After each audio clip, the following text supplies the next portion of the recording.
The Xbox Series X and S is going to have the largest launch lineup in Xbox history.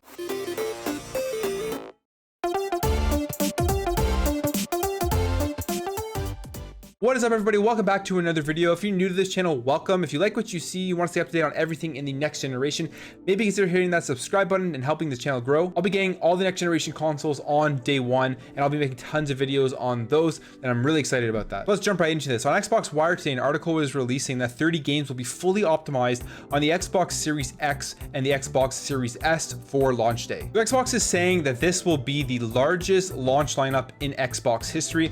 Now, of course, they're not talking about exclusive console games coming just to the Xbox Series X and S. They're just talking about games that are going to be fully optimized for both the Xbox Series X and S, and there will be 30 of those games. Out of those 30 games, 20 of them will be through smart delivery, meaning that if you are to purchase one of these games on the Xbox One, you're going to get that free upgrade to the next generation game when you finally jump in to the next generation consoles.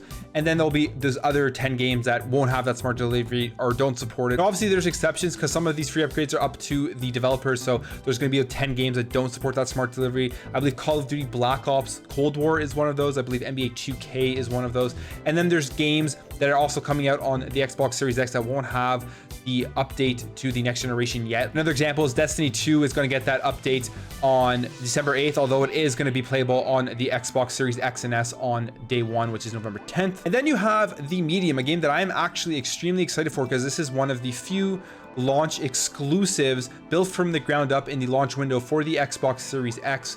And I'm just really excited to see how good this game is going to look. So that's really awesome. You're gonna have 30 titles optimized for the Xbox Series X and S on day one. You're gonna be able to see just what the power of these consoles are going to do to games that were released cross-generational. And this doesn't include all of the backwards compatible stuff. Let's go over the list just to see some of the games that I'll be most excited for. And I wanna know in the comments below, which ones are you most excited for the Xbox Series X or S from this list? The game right off of the bat that I'm getting day one and going to be putting tons of hours in the game that I am extremely excited for, probably the most excited out of all these, this and Cyberpunk, is Assassin's Creed Valhalla. I loved Assassin's Creed Origins. I loved Assassin's Creed Odyssey, two of my favorite games. I love what they did by evolving the series and adding all these RPG elements and upgrading your character, weapons, armor, all that kind of stuff. It was just an awesome addition with the massive maps and everything. And Assassin's Creed Valhalla, from everything I've been seeing, looks like they even improved on that more. They got Borderlands 3, got Bright Memory 1.0, Dirt 5, which we've been seeing already, some previews on the Xbox Series X. Forza Horizon 4, I'm excited to see how this looks with smart delivery,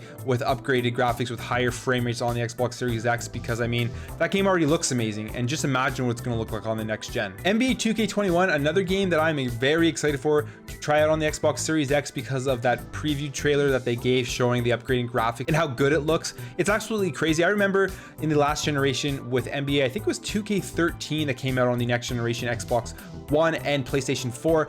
It was a launch game that I got, and it was a big jump from the 360 to the Xbox One and from the PS3 to the PS4. I find NBA always does a good job of kind of highlighting and showing the power of the next generation consoles, or sports games in general just do that once you get a new one on the next gen. Ori and the Will of the Wisps, if you haven't played this game, one of my favorite games of all time. I mean, I played it on PC, so I already got some really good frame rates and everything when it came out.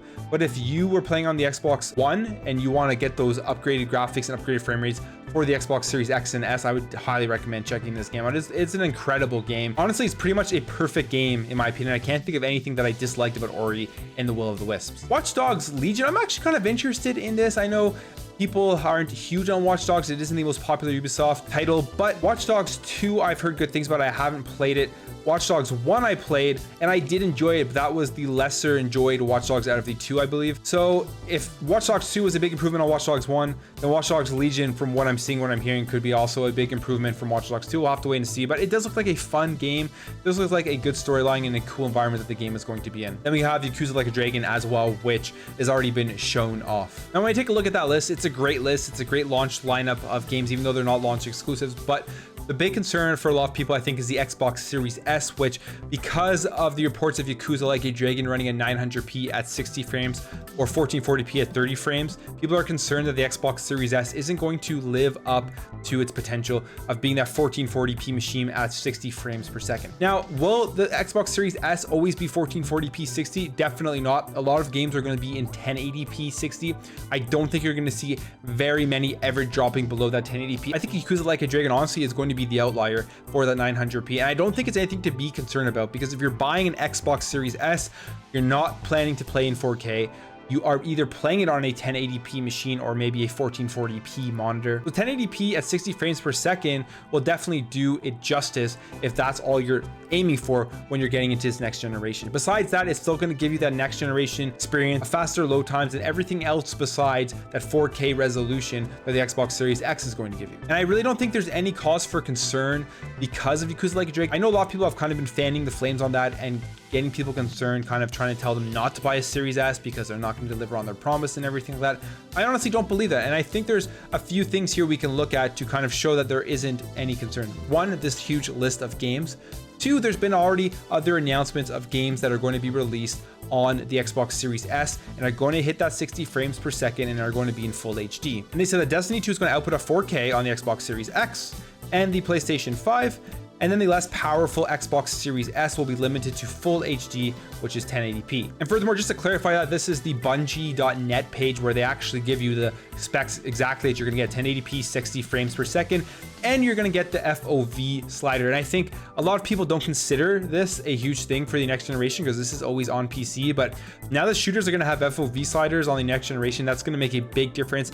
And everything here that's included with the X and the PlayStation 5 for Destiny 2, besides that 4K resolution, which we already know is not coming to the Series S, is included with the Series S. This is just one example of why I don't think you need to be too worried about the Xbox Series S. Now here's another example. This is a launch exclusive for the Xbox Series X and S, and here are the specs that they are telling us we are going to get with the Falconeer. So the Xbox Series X, you're gonna get that native 4K 60 FPS performance, 1800p to 120 FPS.